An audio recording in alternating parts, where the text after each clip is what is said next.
സാറേ പ്ലീസ് സാറേ, ഞാൻ നാളെ വീട്ടിൽ പോയി വെട്ടിക്കോളാം സാറേ, പ്ലീസ് സാറേ. നിന്നോട് എന്ന് മുടി വെട്ടിട്ട് വരാനാണ് ഞാൻ പറഞ്ഞേ.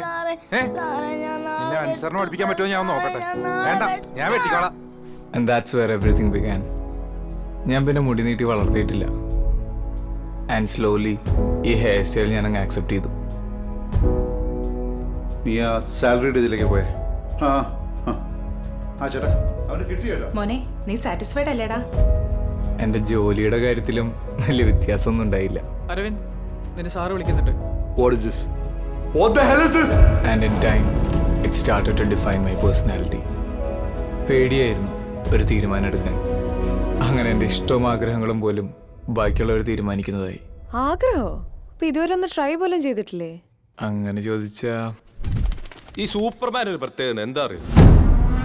വല്ലപ്പോഴൊക്കെ ലൈഫിൽ നമ്മൾ റബലാവണേ. ലൈഫിൽ നമുക്കൊരു റിവൈൻ ബട്ടൺ ഉണ്ടായിരുന്നെങ്കിൽ അല്ലേ?